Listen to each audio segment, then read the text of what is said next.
The story of Mephibosheth is one of loyalty, grace, and redemption.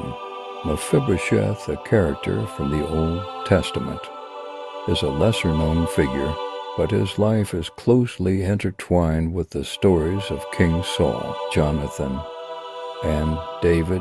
Despite being the grandson of Saul and the son of Jonathan, both of whom had complex relationships with David, Mephibosheth's life becomes a testament to the kindness and covenant loyalty of King David. His story, found primarily in **to Samuel for to Samuel 9**, takes us through tragedy, fear, kindness, and the restoration of honor, providing rich insights into the character of David and the power of grace. Let's explore Mephibosheth's story in detail, providing a full picture of his background, his relationship with David, and how he navigated the political tensions of the time. The tragic origins of Mephibosheth. Mephibosheth's life begins in the shadow of the great men King Saul Israel's first king, and Jonathan Saul's son and the beloved friend of David. Saul's reign as king was turbulent, marked by his increasing paranoia and disobedience to God. Jonathan, however, was a noble and faithful character who, despite his father's enmity toward David, formed a deep bond of friendship with David. Mephibosheth was born into this royal family, the grandson of Saul and the son of Jonathan. His birth name was actually Merib-Baal 1 Chronicles 8:34, but he is more commonly referred to as Mephibosheth, meaning from the mouth of shame, which might reflect the misfortune that befell him and his family. The first glimpse we get of Mephibosheth's life is in to Samuel for where his tragic childhood is described. When Mephibosheth was just 5 years old, a disaster struck his family.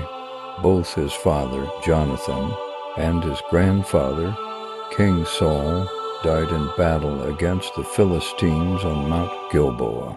This marked the end of Saul's dynasty and the beginning of a power vacuum in Israel. News of Saul and Jonathan's death reached Mephibosheth's household, and in a panic, his nurse fled, carrying the young boy with her. But in her haste, she dropped Mephibosheth, and the fall resulted in a crippling injury that left him permanently lame in both feet. This tragic accident would shape the course of Mephibosheth's life. In an instant, Mephibosheth went from being a royal prince, the potential heir to the throne, to a disabled child, living in fear and obscurity. His disability, in a society where physical strength and military prowess were highly valued, would marginalize him. Furthermore, with Saul's death and David's rise to power, Mephibosheth's position became precarious, as new kings often eliminated any remaining members of the previous royal family to secure their own reign. Chapter 2. Mephibosheth in obscurity. After the tragic deaths of his father and grandfather, Mephibosheth disappeared from the public eye. He was taken into hiding by his family, likely to avoid being killed as a potential threat to David's claim to the throne. Mephibosheth was taken to Lodebar, a place of obscurity and desolation. The name Lodebar means no pasture or no communication, symbolizing the barren and forgotten state in which Mephibosheth found himself. He was hidden away in the house of Machir, a man from the tribe of Manasseh. For years, Samuel Mephibosheth lived in this forgotten state, far from the palace life he had once been destined for. His crippled legs and his royal lineage might have made him feel like a living reminder of a lost legacy. He was, after all, the grandson of the once mighty King Saul, now living in obscurity and disability, with little hope of regaining any status or honor. Chapter 3. David's Covenant Loyalty. While Mephibosheth lived in Lodebar, his fortunes were about to change dramatically because of a promise made years earlier between David and Jonathan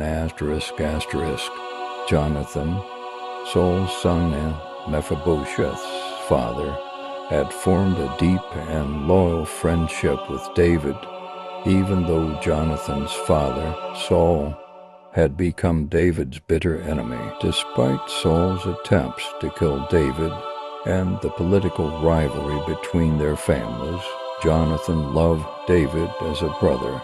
The two made a covenant of loyalty, promising that they would always show kindness to one another's descendants. 1 Samuel 20:14-15 records Jonathan's plea to David. But show me unfailing kindness, like the Lord's kindness, as long as I live, so that I may not be killed, and do not ever cut off your kindness from my family, not even when the Lord has cut off every one of David's enemies from the face of the earth. David, who deeply valued his friendship with Jonathan, vowed to honor this covenant. After David became king, he wanted to fulfill his promise to Jonathan. As we see in to Samuel 9 David inquires if there is anyone left of Saul's house to whom he can show kindness for Jonathan's sake. This moment reveals David's heart of loyalty and grace. Despite Saul's attempts to kill him, David harbored no hatred or desire for vengeance against Saul's descendants. Instead, David sought to honor his covenant with Jonathan. David's servants informed him that one of Saul's descendants remained Mephibosheth the son of Jonathan, living in Lodebar. Immediately David sent for him. Chapter 4. Mephibosheth comes before the king. Mephibosheth, who had likely spent years in hiding, crippled and forgotten, suddenly found himself summoned to the court of the king. This would have been a moment filled with fear and uncertainty for Mephibosheth. In ancient times, it was common for new kings to eliminate any surviving members of the previous king's family to prevent any potential threats to the throne.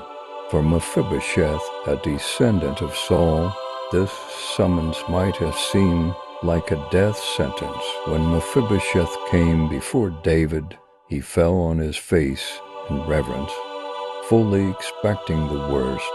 But David's first words to him were filled with kindness and reassurance. Don't be afraid.